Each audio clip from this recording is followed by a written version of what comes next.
Greetings, mortals. I am Natus, the ruler of the Underworld. And today, with no chapters coming out for 4 nights or My Academia and Black Clover, I decided that would be best if I make a special or a unique little video, at least a unique video for the anime community. And that is, of course, sorting the League of Villains members into Hogwarts houses. Spoilers, they are all going to Slytherin because Slytherin is the evil house. I kid. The Hogwarts community would have another joke, but it's basically the short thing is like that's not gonna be the case. I can already tell you, I'm not gonna be throwing all of them into Syria, and that'll be a very stupid video. But still, a very fun video, and I think it's a very nice little discussion video.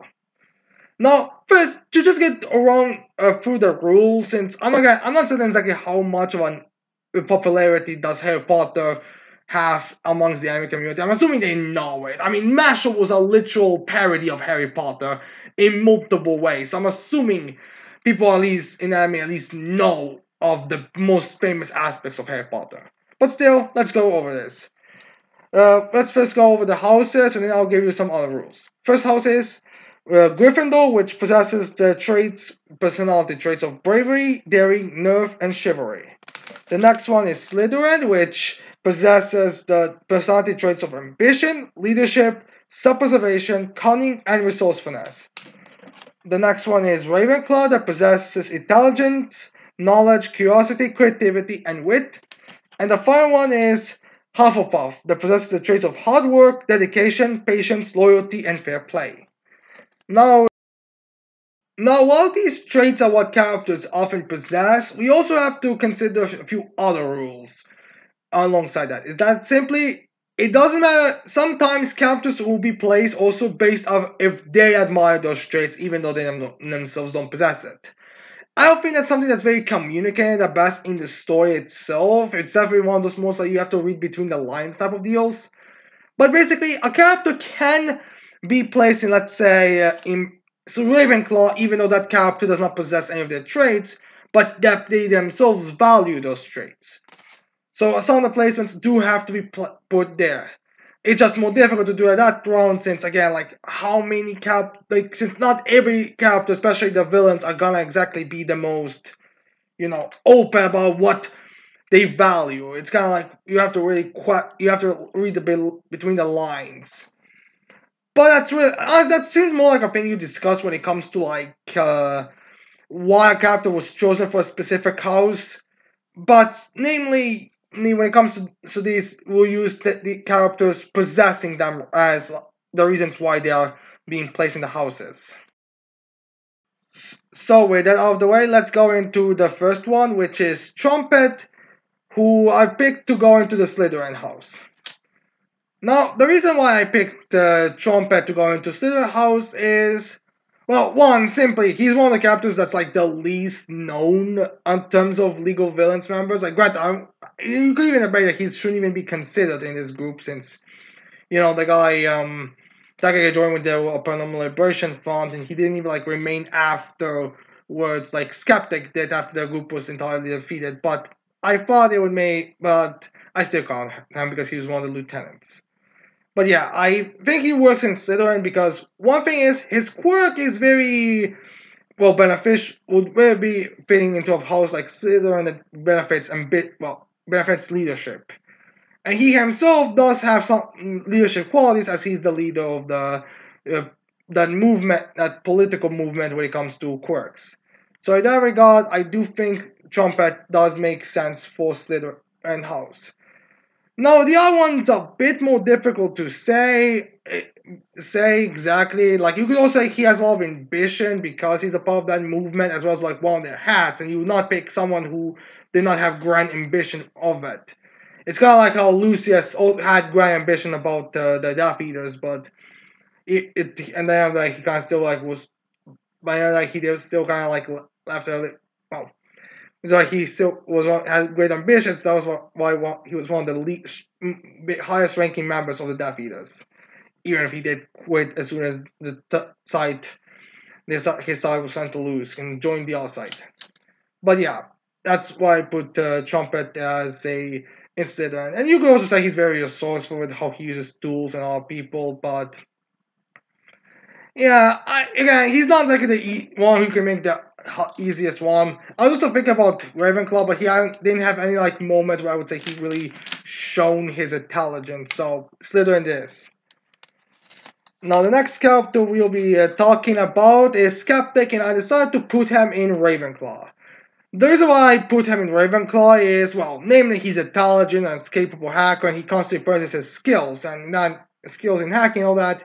You need to be a very, intelligent individual.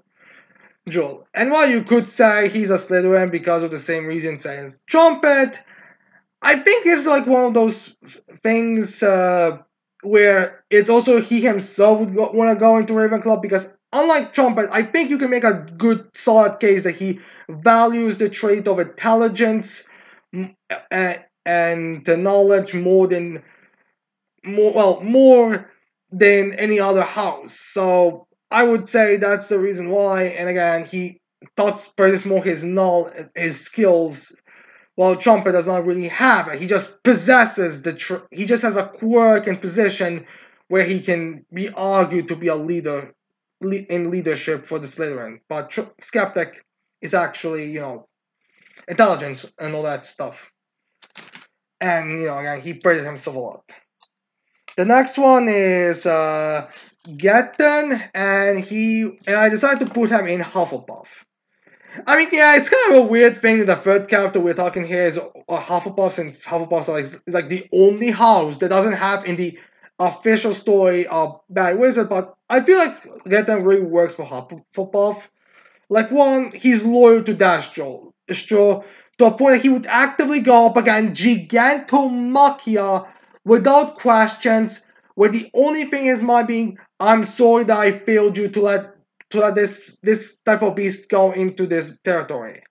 So it's loyalty. And while you could probably put that like hazing or whatever, or leadership or whatever, but again, not really. Plus, he's not really in the leadership position until they made that like Paranormal Liberation Fund. Even then, he was like partnered up with Dobby, which is funny since he knew to actually give me leadership wise. But then again, Vanguard Action Unit does some more like a group of a small unit of elite fighters than anything else. But yeah, I would definitely say he.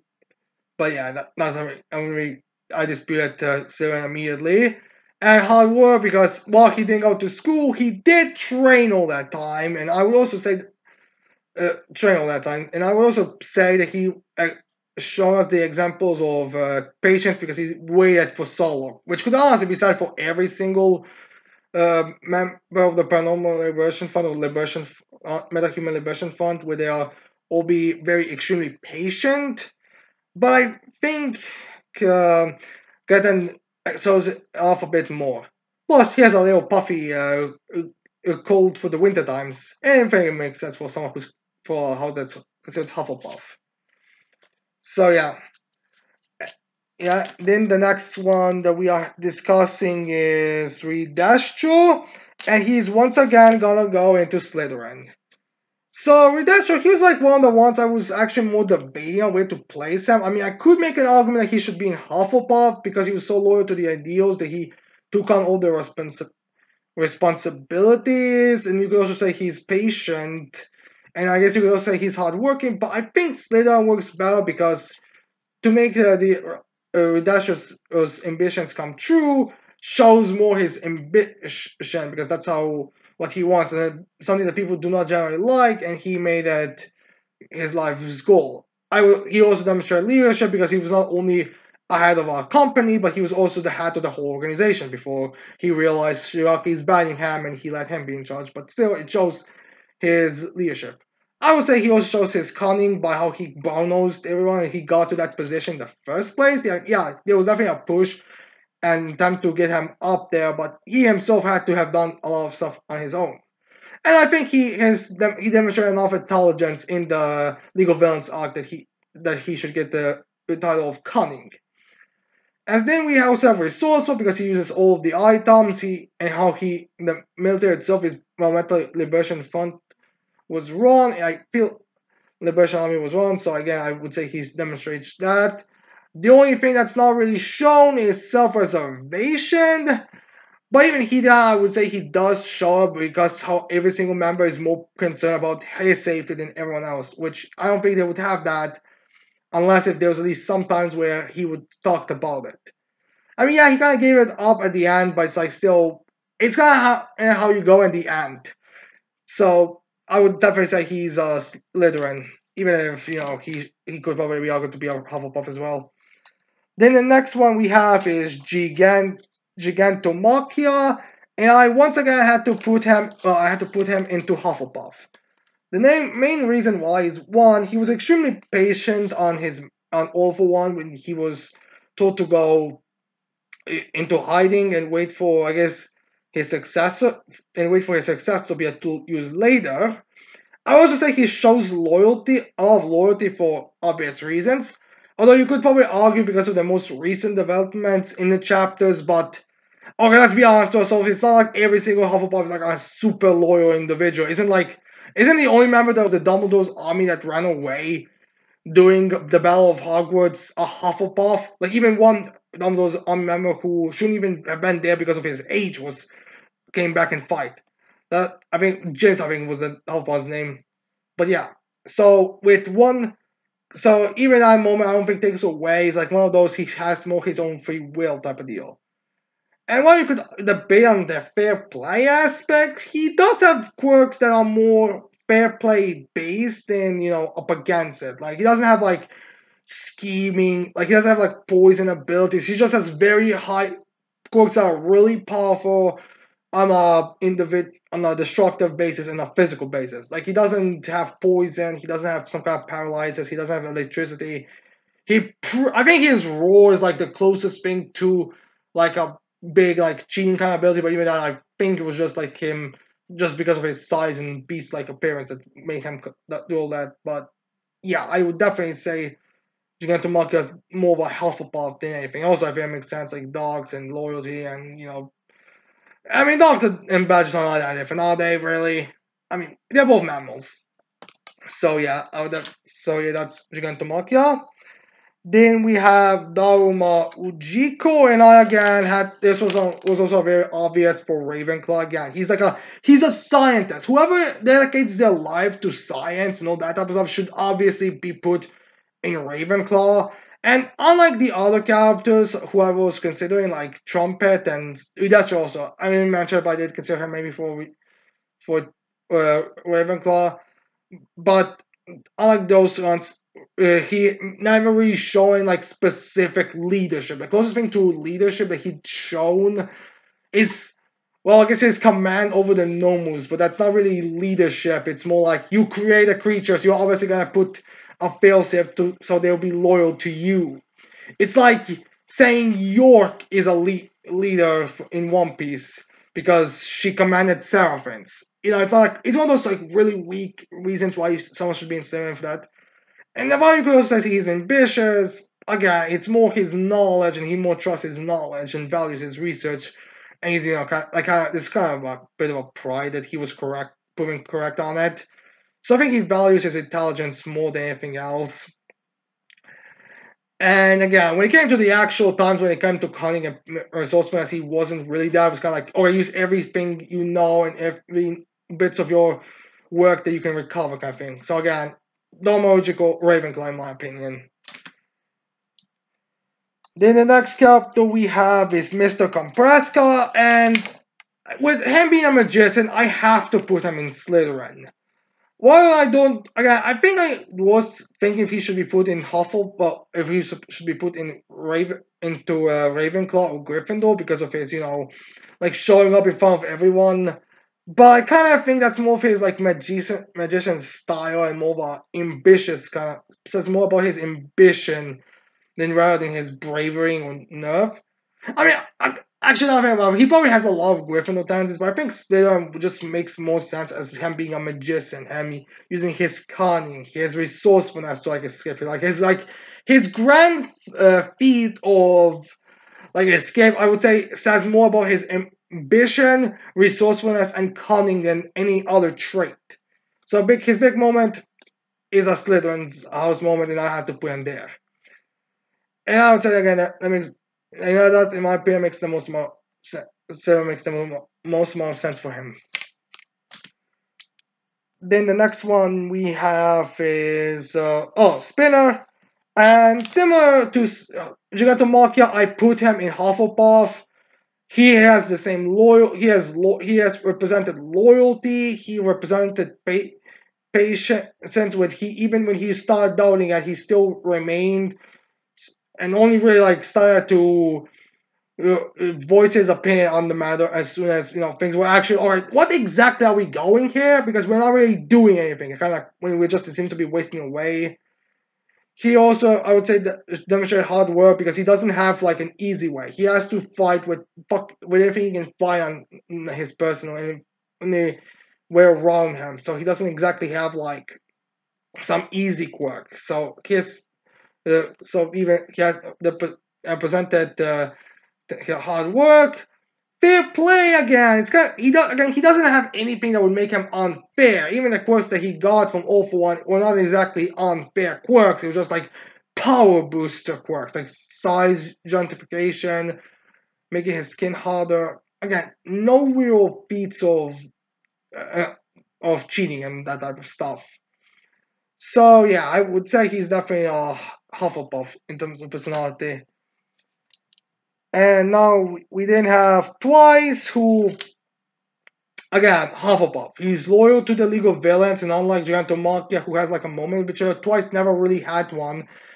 Or the very least, he didn't have like an intentional one. He was always manipulated or tricked or something on that route, so he is a loyal. Like, you can be loyal and still be foolish. He hasn't shown any leadership qualities, like in case of Slytherin, so again, he's not that. He also doesn't, like, you could debate about how much of a fair play he has with his quirk, but again, his fair play is like, it's his quirk. He can make doubles of himself and anyone else, so it's not really unfair. It's just the size of it is just too much for most people to handle. Just look at the battle between Toga and Ochoco in the last couple of chapters to see like representation. So yeah, Twice is definitely more of a fair player than anything else. Although, like I said, I think he did cause someone fall out from behind the back, but it was a fucking chaotic fight, so I don't think it really matters. But again, patience for being able to handle everyone for so long, loyalty, and I feel like I'm probably forgetting one aspect about that of Hufflepuff right now, but I think these are like the major ones.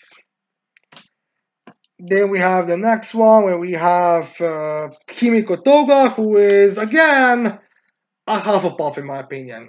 One, she's loyal to the League, and similar how, and while you could argue that she betrayed the League by saving Chaco's life, it's not really like she saved Chaco's life because of like, oh, I'm betraying the League, but it was more like, we are friends now, so why don't so I should save your life kind of deals.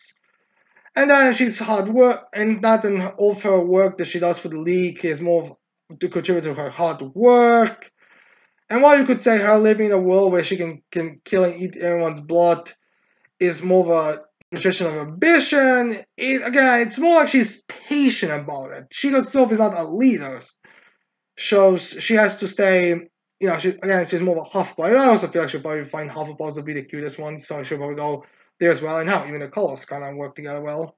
With her beige and Hufflepuff's yellow. So yeah, now we have our Hufflepuff streak ending with our final three, and we have Dobby, and then we have Gryffindor. No, not what you're gonna say. Dobby should be in Slytherin because he's the left hand. Sherlock is left hand because his whole scheming and all that. And I'm just gonna tell you all right now, B is not Gryffindor or not Slytherin because of simply he's not a leader's leader. He's more on his own. I think he even said something about the ranking not even being kind of pointless when you cannot have the operation going as smooth as it was planned. So he's like, all right, this is a chaos, or this is not what we're expecting. All right, time to leave. Now as for his leadership, his intelligence or his cunning, as some might say, I will read to you a part of Harry Potter the books in something in the fourth book for you all to understand my logic when it comes to Dobby's intelligence levels. As then we have as we have quote you Lord Voldemort from Harry Potter. As Lord Voldemort said, "A stroke of brilliance I would never have thought possible from you, Wormtail. Though it truth be told, you were not aware how useful she would be when you caught her, were you?" Now, let me explain this line, why this, in my opinion, confirms why Dobby should not be in Slytherin, but instead be in Gryffindor. Or at least why he would not be in Slytherin. Since Gryffindor, I would get to reason why he would be in Gryffindor. The reason why this confirms to me that Dobby should not be in Slytherin and why it's not his intelligence is because even someone like Wormtail, if you know Wormtail from Harry Potter, you know he's an idiot and he's incompetent on that. In that regard, it was in that regard, uh, Voldemort himself said, "I am surprised you with this. I would not have assumed you'd be smart enough to do this, to bring her to me, Bertha Jorkins in this case. But I know you didn't even know she would be useful to you. You just brought her because you had enough common sense to use it. It's like one of those. When life hands you lemons, you will make a lemonade kind of deals. In that sense, I think that's what happens with Dobby. The reason his whole attack in the I guess in the Endeavor training arc isn't him being a cunning, resourceful Slytherin. It's more he has enough brains to mush together to put, let's make Endeavor feel really good about him. So let me get these two guys who would attack Endeavor without question, who is very easily manipulated people that can attack Endeavor, and let me give them some power boost so they have a reasonable chance. Not reasonable, like a fighting chance. Alright, it was a helpless battle, let's be honest. So he even wanted him to succeed so he could then crush him down.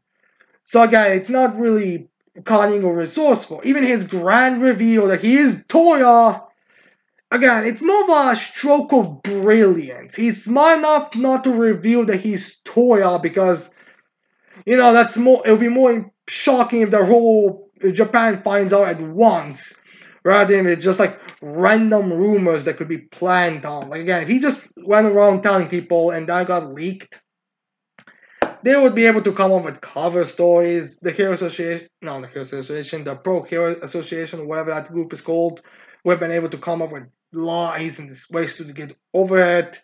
Like, he really just knew that he has to reveal it when it would be the most beneficial. Same goes for, say, grabbing Skeptic before they left, because he knew that revealing it right now would be the best opportunity, and using Skeptic for it would be, again, the best opportunity. So a stroke of brilliance. Because every other time, Dobby he's not dumb, but again, other times he's not really particularly exceptional. No, as for why I would say that he's a Gryffindor, he goes up against some of the strongest pro heroes out there. And while you could claim that he goes up against them whenever they're weakened, like he went up against Hawks and Endeavor when they were at their weakened states, I would still say that shows more daring enough to go up against them because, his plan kind of revolves about recruiting Hawks, and he himself probably was not so he was all daring a lot when he was, threatening someone that could be very beneficial to the league. He even himself said that he's looking into recruiting him. So, again, I would say that shows more daring. And while he immediately did escape, it was less, for Miracle, it was more like, this is not my time. It's not like, I don't really care about Miracle, so he left. And Sim goes, and again, while you could say Hawks and Surprise Attack, he still went up against Hawks when he was like just a shocked attack. It's not like it's not like it was the same, even the first time it was more like everyone was there.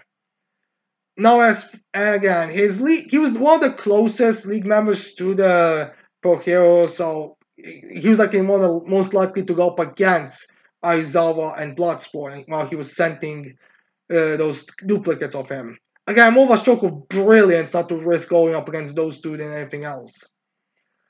And I would say, and the real moment, I mean, cements that it's more his bravery and daring than anything else, and nerves is more that as soon as they showed up in the battle, like at the in the war, in the final arc, he immediately went against Endeavor. He immediately went straight for him. So again, I would say again, it's more one of those circumstantial, so where would he have still attacked where he would probably have taken action even if they were not as we in a bad position as they were in the previous, because again in that point in that was full HP and he was at full HP and he went straight into his battle there.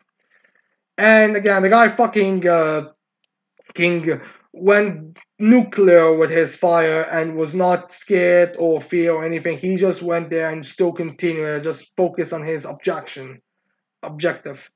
And again, you could probably claim that he is a Slytherin, but I would say he's more of a Gryffindor because he's more daring than anything else. Then, let's be honest, some Gryffindors themselves could be douches.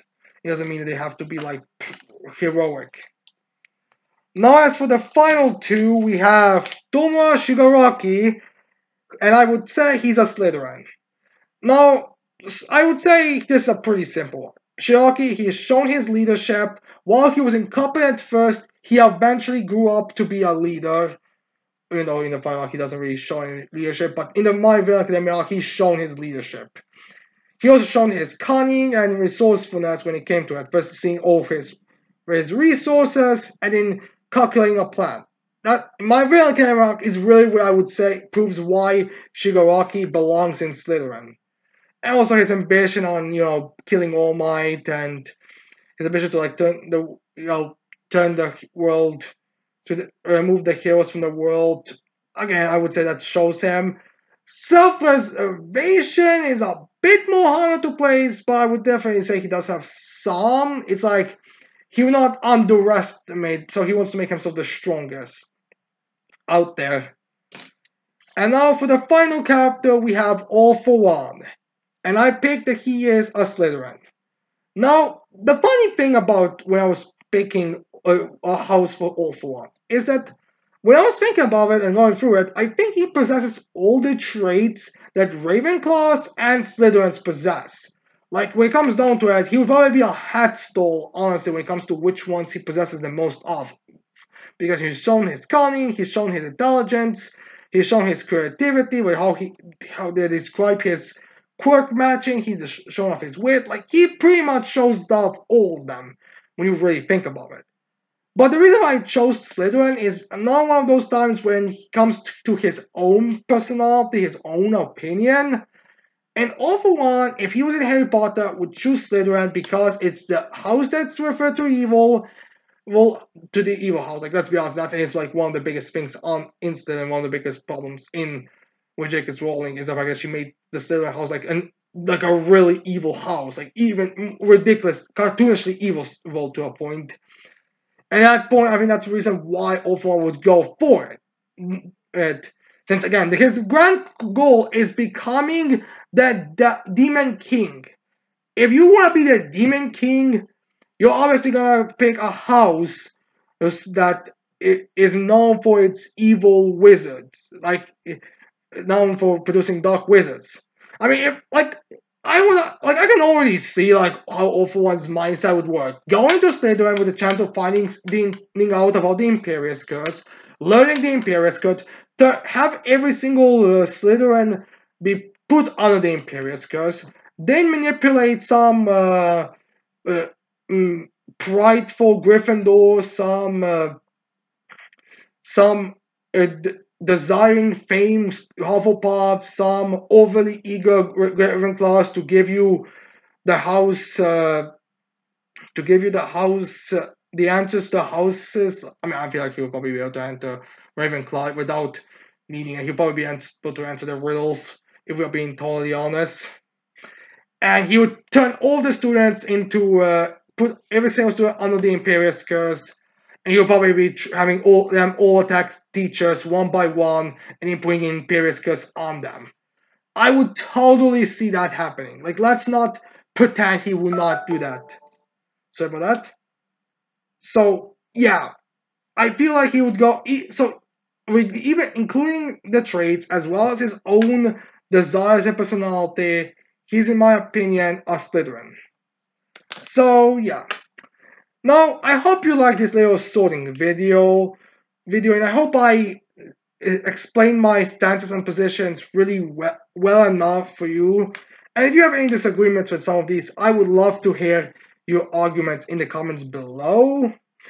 And if there are any other villains you would like me to sort into Hogwarts houses, again, tell me in the comments below. I am definitely planning on continuing this, hopefully better than my villains discussion videos. But regardless, tell me in the comments below. And yeah, anyways, I hope you like this video. I hope you leave a like, subscribe to this channel for more videos in the future. And with that said, I can't wait to see all of you mortals next. Goodbye.